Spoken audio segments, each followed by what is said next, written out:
of university teacher. And having this point of reference nearly all my adult life helped me to be a tolerably good teacher. You see, I'm a weak character. I think I could have been seduced and corrupted. And if I am not entirely seduced and corrupted, I owe that to Edsger.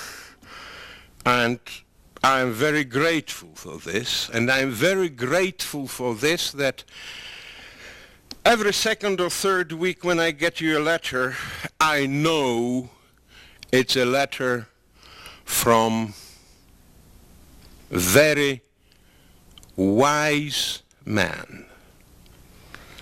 And sometimes it carries also news about Ria, and then it's very cheerful. And thank you, Ria, for that as well.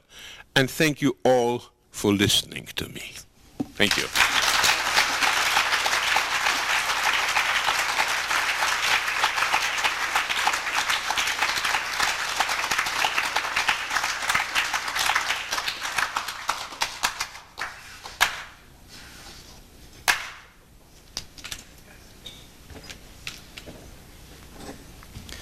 Some of you know what it's like to work for Dijkstra.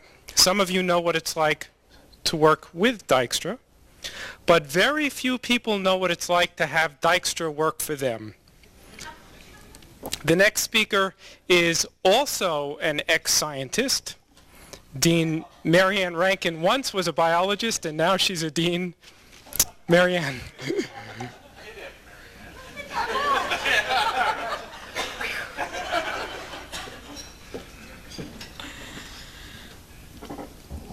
Well, I want it known right now that I don't regard myself as an ex-scientist. It's possible to still do science and be a dean.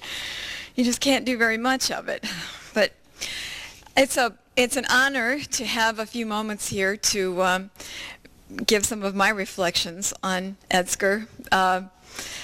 He is actually the one computer scientist, I probably shouldn't admit this in this group, but the one computer scientist that I had heard of before I became dean. I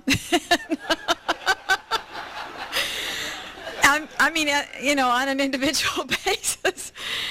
He's one of course, you know, he's one of these apocryphal figures that there are lots of stories circulating about, and I still believe the stories I heard about him when I was a biologist years before I became a dean. I'm not sure whether or not they actually are true, but they should be. I heard, and I don't know if this is true, but I heard that first of all, that he was one of the founders of computer science, and I do believe that, and this is clearly borne out by the folks here, but that he would not use a computer. Is this true? And that he wouldn't have one on his desk? But he does now? That's wonderful. He has an email address. Yes, I know I have it, actually. I send him email. I also heard that when he was recruited here, one of his conditions for joining the faculty was that we would provide him with an unending supply of Mont Blanc pens. Is that true?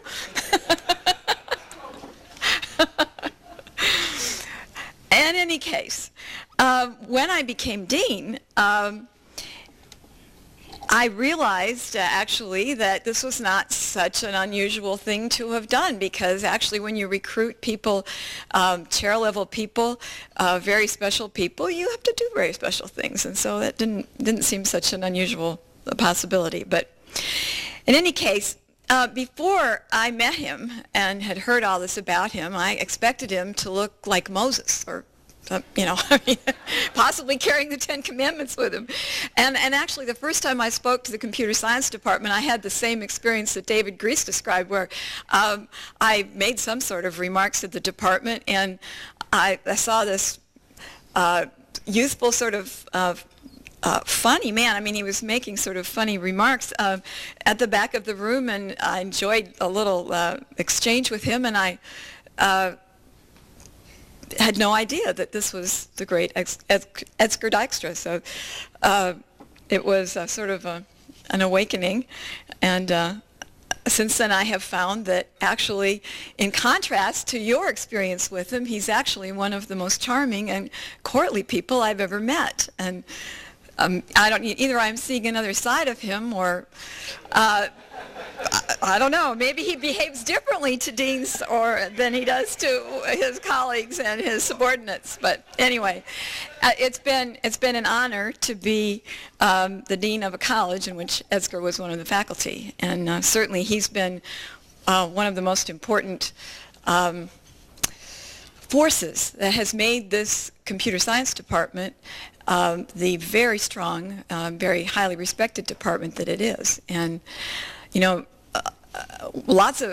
deans spend a lot of time trying to think up ways to get faculty to retire and make room for new folks and everything. But I have to tell you, when I heard that Dr. Dijkstra was retiring, I got a little bit sick in my stomach. I really hope that it doesn't mean that we're going to lose him, that he's going to stay and continue working with the department so that we can continue to claim him, so that he can continue to have the wonderful influence he has had on this department and the students here, and that we will continue to profit by this wonderful association that we've had these last several years. So I mean this very seriously. I hope that he will continue to be a major force here.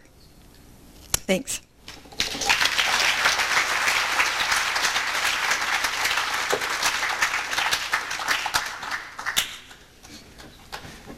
That's right, UT lost Dijkstra on Rankin's watch.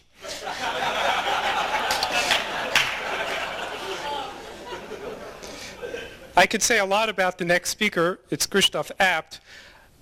I guess my job is to put his remarks in context, or at least to put Christoph in context. I could say a lot to do that, but I'll just point out one thing. He was on the faculty here for about 3 years. And then he was gone. He was in Europe, and Edsger was still here. Christoph, please tell us what you said.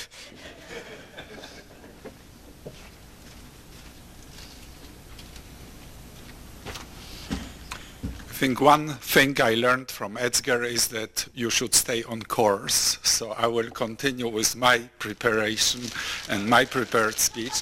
So let me start with mentioning that I will briefly talk about two themes which the other speakers already developed. One is RIA.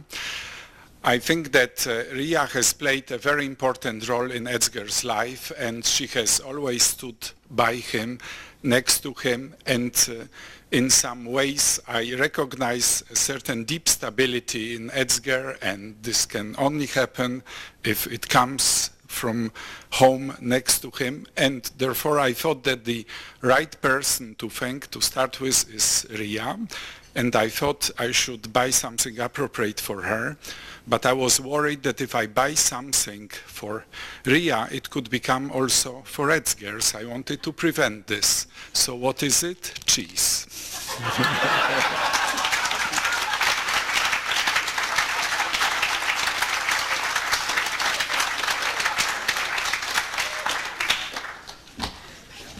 Now, the other paradox is that Vlad Turski spoke as the only Pole who was ahead before me speaking, and the only other Pole who will speak today about intellectual integrity. I showed Chris Edmondson the word intellectual integrity underlined in what I briefly wrote before I came here, and to some extent perhaps it plays a very important role in our hearts and minds.